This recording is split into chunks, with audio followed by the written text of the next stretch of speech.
Saludos y bienvenidos a la asignatura Estructuras de Aeronaves. Soy el ingeniero mecánico y técnico de mantenimiento de aviones Luis Bernardo Jiménez y voy a ser su facilitador durante el desarrollo de esta asignatura. Bienvenidos.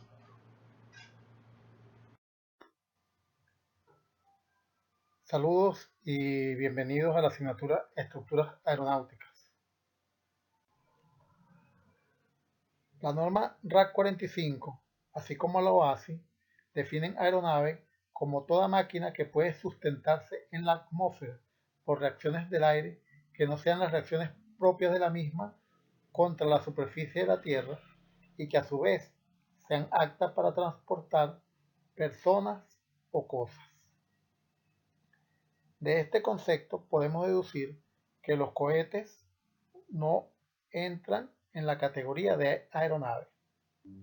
Asimismo, cuando se refiere a reacciones del mismo contra la superficie de la Tierra, se refiere a aquellas reacciones que ocurren directamente en la estructura de la aeronave, como son la fuerza de sustentación, el peso, el empuje y la resistencia al avance.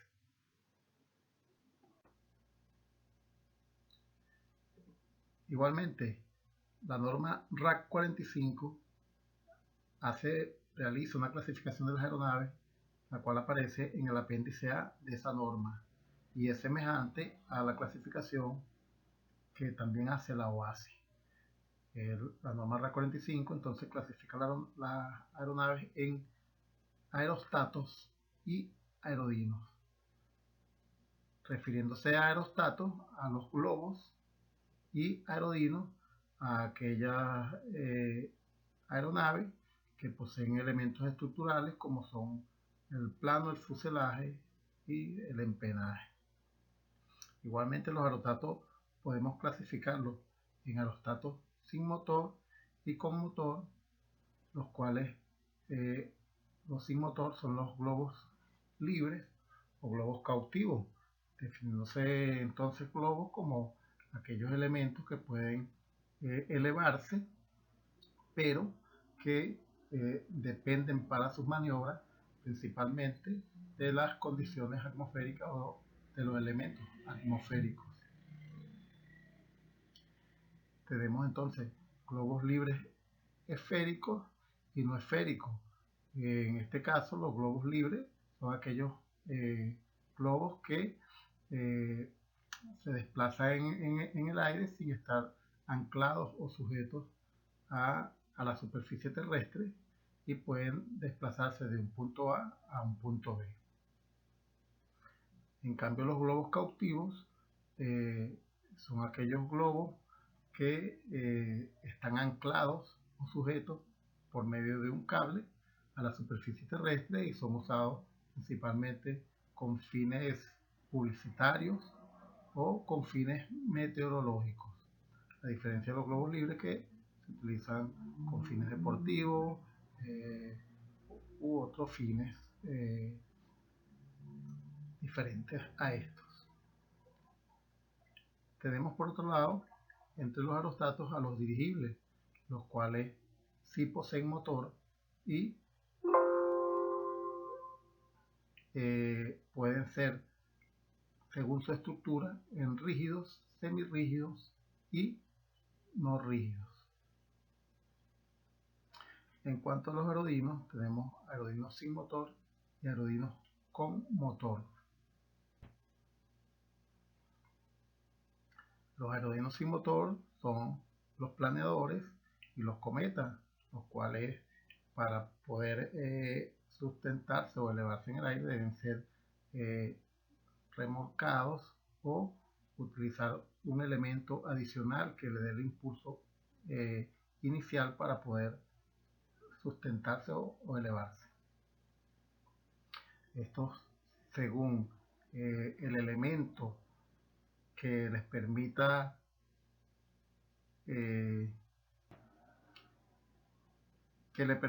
hacer contacto con la superficie terrestre o con el agua, pueden ser entonces en planeador terrestre o planeador acuático. En cuanto a los aerodinos con motor, tenemos los aviones, los hidroaviones y los ornitópteros. Estos igualmente, según el elemento utilizado para hacer contacto, ya sea con la tierra o con el agua, pueden ser en aviones de tipo terrestre, hidroavión o anfibio, en caso de que puedan utilizar ambos elementos o puedan posarse sobre ambos elementos. En cuanto al giroavión, tenemos los giroplanos y los helicópteros. Estos igualmente, la norma R45 los clasifica en giroplanos tipo terrestre, acuático o anfibio, según el elemento utilizado para hacer contacto con la superficie terrestre o con la superficie acuática, al igual que los helicópteros. Esto se refiere principalmente al tipo de tren de aterrizaje o de acuatizaje. Por otro lado, tenemos los ornitópteros, que también podemos clasificarlos, o la norma R45 los clasifica también igualmente bajo esas condiciones. Sin embargo, este término ornitóptero o este tipo de aerodinos, te los voy a dejar en un foro para que ustedes intervengan y amplíen lo que significan los ornitópteros. La norma R45 también establece una clasificación de las aeronaves según su uso, y esto va a depender de el permiso o la matriculación con la cual se ha realizado la aeronave. Estos pueden ser, si son de aviación general, de uso privado, experimental, deportivo y corporativo. En cuanto a que si sean de avión, son de uso comercial en aviones de servicio público y aviones de servicio especializado.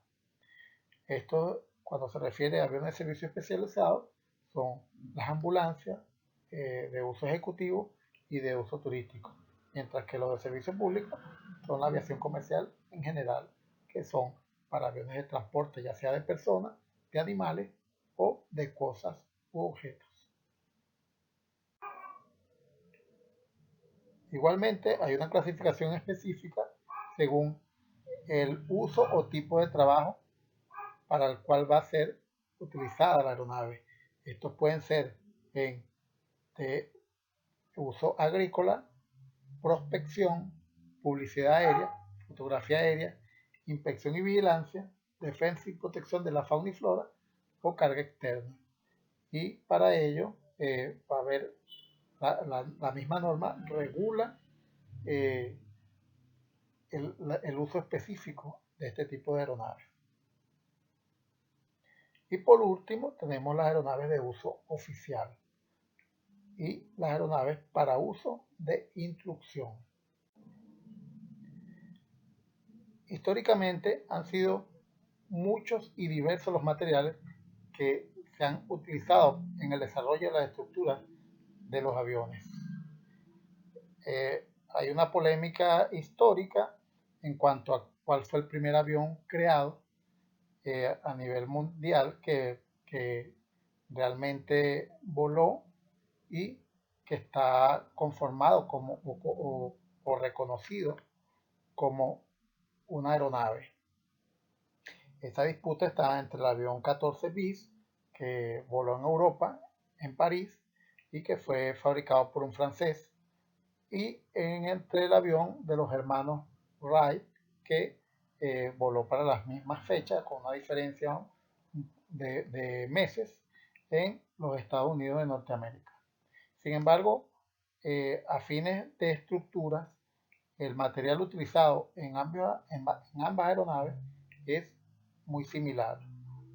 El material primordial que se utilizó en esos aviones fue la madera, la tela y cables tensores. Estos elementos de construcción fueron básicos en el inicio de las primeras aeronaves. Igualmente, aeronaves como el Mosquito de Ávila siguieron, a pesar de que ya estábamos en los años 20, 30, siguieron utilizando como elemento primordial la madera. En este caso, el Mosquito de Ávila utilizó madera contrachapada y igualmente en algunos casos tela, como en la aeronave Hércules diseñado por Howard Hughes. De tal manera que en todos estos primeros años el material fundamental y básico fue la madera, la tela y los cables como un sistema de arrostramiento para fijar las estructuras. Eran aeronaves cuya estructura no soportaba mucha carga, atracción ni apandeo, pero que cumplía con las especificaciones y el diseño establecido.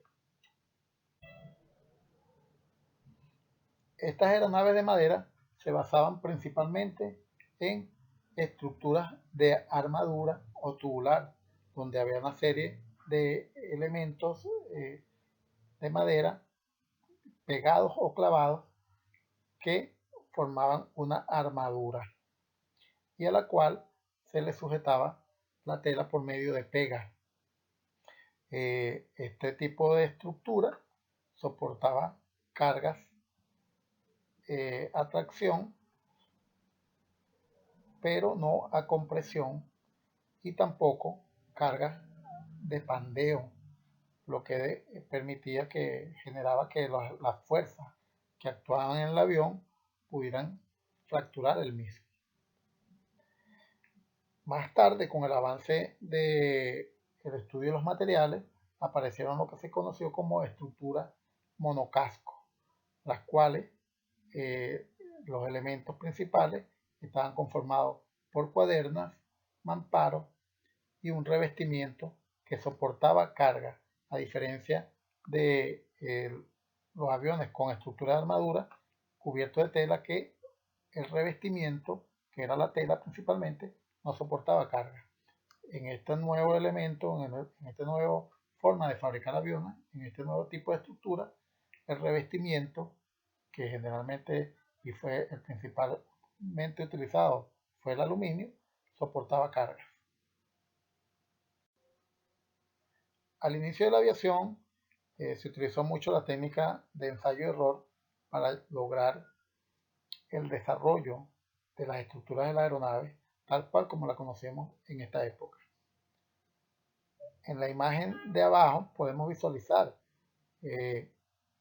la construcción de una estructura típica de un ala de madera, donde podemos ver la costilla con unos elementos en forma de armazón o de armadura que le permitía soportar las cargas tanto a compresión como de pandeo. Igualmente podemos visualizar en esa imagen un elemento que es la viga principal, que también está hecha de madera y que va en el borde de ataque del ala, y una viga secundaria que está ubicada hacia el borde de salida del ala. Esto permitía al ala soportar las diferentes tensiones y cargas de pandeo a las que está sometida el ala durante el vuelo. Igualmente podemos visualizar en la parte superior izquierda una estructura de una aeronave sin recubrimiento, donde podemos ver que principalmente su estructura es de forma de armadura y son los cables tensores los que le dan rigidez a esa estructura. Esta es una aeronave biplano que luego debe ser recubierta con tela para facilitar el flujo aerodinámico de las corrientes de aire. Principalmente la rigidez de la estructura viene dada por cables y guayas. En este caso particular hay una combinación de una estructura de madera en el ala y estructuras de tubos de acero en el fuselaje. Al lado derecho podemos visualizar una aeronave también con una combinación mixta de madera y metal. En este caso hay una estructura tubular de armadura que utiliza tubos de acero para el fuselaje. Igualmente el fuselaje está hecho con metal corrugado que le permitía una mayor rigidez a la estructura y eso hacía a un lado el cableado, es decir, no se utilizaban cables para dar rigidez porque el metal corrugado le daba rigidez al fuselaje. Sin embargo, las alas siguen siendo de madera y las cubiertas de las alas también son hechas con tela.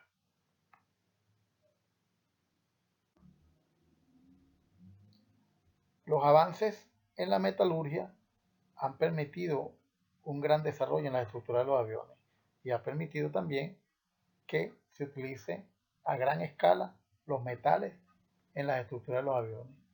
Uno de los principales metales utilizados con fines estructurales en la aviación, y quizás el más importante, ha sido el aluminio. El aluminio posee grandes características y propiedades que han permitido su uso en la aviación. Entre ellas tenemos, en primer lugar, su bajo peso y su alta resistencia y su alta relación peso-resistencia. Entre los principales aluminios que se utilizan en la aviación está la aleación 2024 o la aleación 2000, que son aluminios con base de aluminio al cobre. Igualmente el duraluminio y el alclad, que es un término utilizado por una empresa en particular que fabrica este tipo de aluminio. De tal manera que, como podemos ver en la imagen, tenemos que el Super King 200, al igual que una Cessna 172 y el avión de caza North American A5, tienen en común los tres que su principal elemento estructural y su principal elemento de fábrica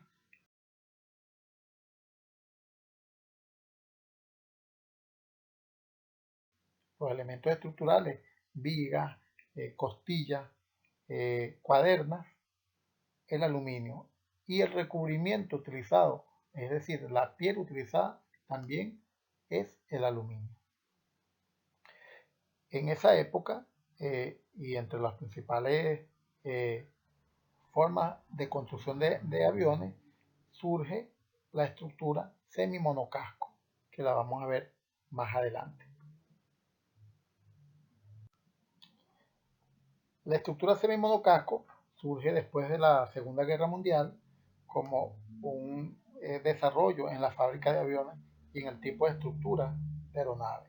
En este tipo de estructura, las principales cargas a las que son sometidas el avión, las cargas de tracción, de compresión y de pandeo, son soportadas por elementos estructurales conocidos como largueros, larguerillos y cuadernas en cuanto al fuselaje. En cuanto al ala, las mismas son soportadas por costillas y vigas. En este tipo de construcción, en el tipo de construcción de estructuras semi-monocasco o semi-monocoque, la piel no soporta carga o la carga que soporta es mínima. Simplemente la piel se utiliza con fines aerodinámicos para permitir un mejor avance de la aeronave, menor resistencia y mayor flujo de la corriente de aire, lo que le da mayor sustentación y genera que alcancen mayor velocidad. El avance en el estudio de la metalurgia no ha disminuido, se ha incrementado. Igualmente el avance en el desarrollo de la estructura de aviones. El aluminio dio paso a otros tipos de materiales, entre esos el titanio y materiales compuestos. Debido a la necesidad de incrementar las velocidades, a desarrollar aviones que vuelen a grandes velocidades y que generen mayor potencia, también requirió uso de nuevos materiales, materiales más resistentes, materiales que soporten mayor calor, mayor temperatura y materiales que permitan modificaciones estructurales en los aviones. La tecnología y las nuevas tecnologías han permitido entonces el desarrollo de materiales compuestos. Materiales como el titanio y el acero inoxidable son muy utilizados en los elementos de los motores, sobre todo, y en elementos de tren de aterrizaje. El tiempo marcha hacia nuevos avances y el desarrollo de la estructura no se detiene. Aquí tenemos en la imagen aviones como el SR-71, el Boeing 787 y el F-117 o el avión fantasma. Estos tres aviones utilizan en sus elementos estructurales, en su mayoría, materiales compuestos y metales como el titanio y el acero.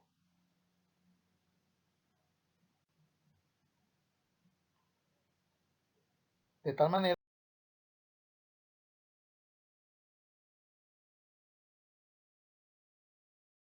compuestos principalmente. Allí podemos ver en 4 aviones diferentes que en los materiales compuestos están desplazando el uso de otro tipo de materiales como el aluminio y el acero. Estos materiales compuestos, ya sea fibra de vidrio, fibra de carbono, material tipo panal de abeja, son utilizados en todas las partes del avión, principalmente en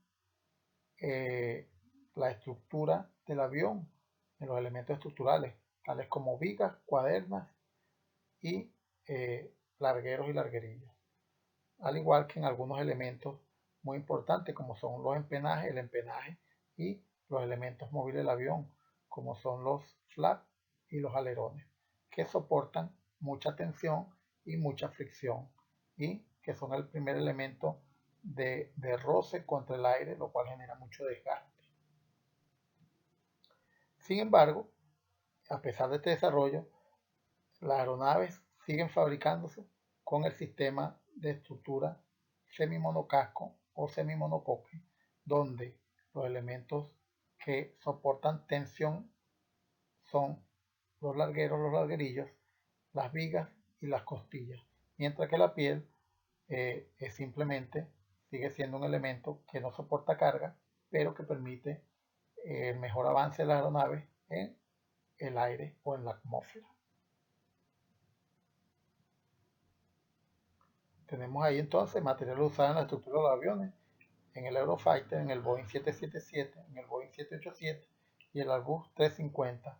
En estas 4 aeronaves, los materiales compuestos están por encima del 60% de toda la estructura del avión. ¿Hacia dónde nos dirigimos? ¿Cuál es el avance? Bueno, el avance solamente lo detiene nuestra imaginación. La nueva tendencia es cada vez más el uso de materiales compuestos con diseños realmente radicales, realmente que rompen todos los esquemas hasta ahora realizados. Seguramente vamos a ver, por ahora solamente podemos ver este tipo de aviones en uso experimental, en aviones de uso experimental. Pero esto es lo que viene, nuevos avances, nueva tecnología, aviones mucho más livianos, mucho más resistentes y con una estructura hecha en este caso, son estructuras por moldes, fabricadas por moldeo, desarrollo de la fibra de vidrio y de los materiales compuestos y de la fibra de carbono a través de moldeo y de extrusión, sistemas de extrusión por plástico. Ha sido un placer, esta es la primera clase, espero haya sido de su agrado y nos vemos en una próxima oportunidad.